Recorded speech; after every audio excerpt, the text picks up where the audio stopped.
Adaptasi Juan Cuadrado di Juventus, kunci skema Allegri yang dibuang Chelsea.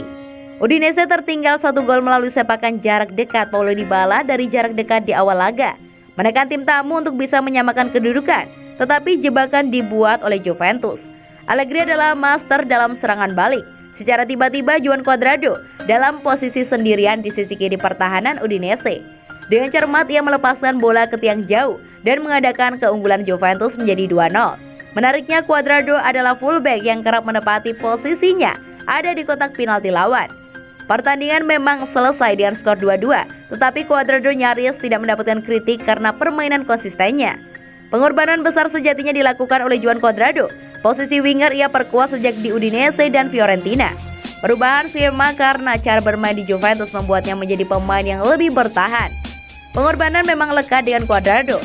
Besar di kota kecil bernama Necoli yang berbatasan dengan Panama, di mana kriminalitas seperti pembunuhan, perdagangan senjata hingga jual beli narkoba adalah hal yang sudah lazim terjadi.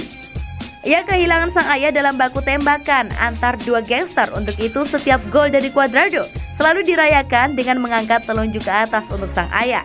Sejatinya Cuadrado tidak diizinkan untuk bermain sepak bola karena lingkungan yang sangat dekat dengan kriminalitas di daerahnya. Tetapi Nelson Gallego tidak bisa berbohong ketika Juan Cuadrado melakukan juggling dengan kaos kaki basah dan mengajaknya ke Deportivo Cali. Yang menarik bahwa Juan Cuadrado aslinya adalah fullback ketika bermain di Cali dan kemudian di Medellin. Kecepatannya eksplosif dan umpan terukurnya sangat memanjakan. Lalu kenapa Cuadrado tidak menjadi winger di awal karir? Adalah Gallego Santiago Escobar, saudara dari Andres Escobar. Pemainnya dibunuh setelah kegagalan Kolombia di Piala Dunia 1994. Memposisikan Cuadrado di posisi fullback. Alasannya tubuhnya terlalu kecil untuk berduel dengan pemain belakang lawan. Ketika akhirnya melakukan debut bagi Medellin pada 2008, bakat Cuadrado tak lagi bisa dibendung menghadapi Boyacá Chico yang juga mengemas 1 gol cantik ketika melawan 2 pemain belakang. Udinese langsung jatuh cinta dan memutuskan mendatangkannya semusim kemudian. Di Udinese, karir Juan Cuadrado tidak berjalan mulus. Perpindahannya menjadi winger adalah sebabnya. Ia belum bisa beradaptasi dan dipinjamkan ke Lecce sebelum akhirnya dilepas ke Fiorentina. Bersama Fiorentina, Cuadrado jauh lebih berkembang. Musim perdananya di La Viola ia mengemas 15 gol sebelum akhirnya mencetak 15 gol pada musim 2013-2014, di mana dengan cerdas ia beradaptasi menjadi winger dalam skema Vincenzo Montella.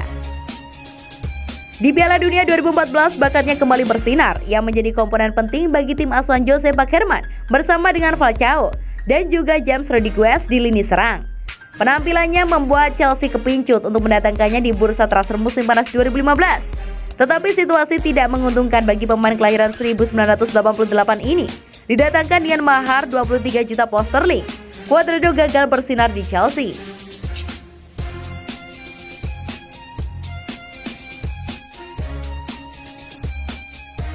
Cuadrado dianggap kurang kreatif dan hanya mengandalkan kecepatan. Belum lagi persaingannya bersama dengan Oscar, Hazard dan juga William menjadikannya penghangat bangku cadangan. Beruntung Juventus pada tahun 2015 membutuhkan suntikan kecepatan untuk mengakomodasi umpan memanjakan dari Paul Pogba. Hernandez saat itu gagal menjawab tantangan Allegri dengan Asamoah yang inkonsisten. Bersama Juventus ia tak tergantikan dan sang pemain juga menyatakan tekadnya untuk hengkang dari Chelsea. 2 musim kemudian ia secara permanen bergabung bersama Juventus.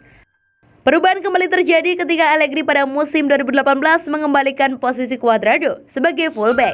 Ia tak puas dengan penampilan Martin Caceres dan juga belum matangnya Joao Cancelo di awal musim membuat Cuadrado menempati 2 posisi dalam 1 musim.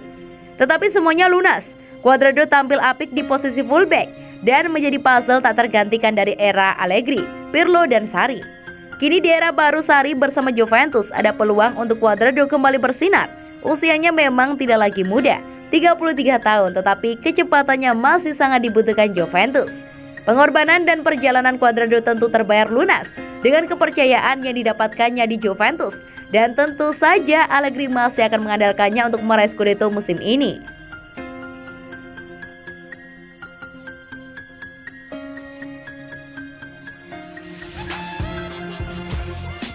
Dibuang Chelsea, Juventus pantau winger muda Sampdoria ini selama musim 2021-2022.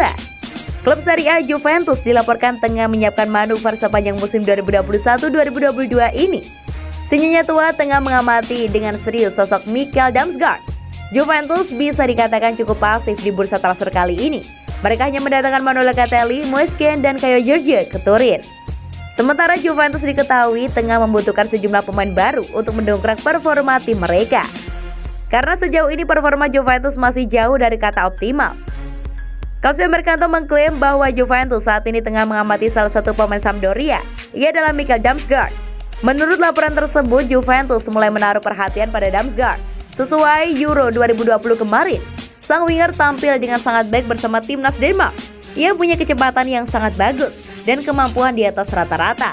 Juventus kebetulan sedang kekurangan pemain di posisi winger, sehingga Damsgaard dinilai bisa jadi opsi yang bagus untuk tim mereka. Laporan itu mengklaim bahwa Juventus tidak akan terburu-buru mendatangkan Damsgaard. Mereka kabarnya ingin melihat performa sang winger di Sampdoria selama 1 tahun ke depan. Mereka ingin melihat apakah ia bisa tampil dengan baik secara konsisten atau tidak. Jika ia bisa tampil konsisten selama 1 musim, maka Juventus tidak akan ragu untuk memboyongnya di tahun depan.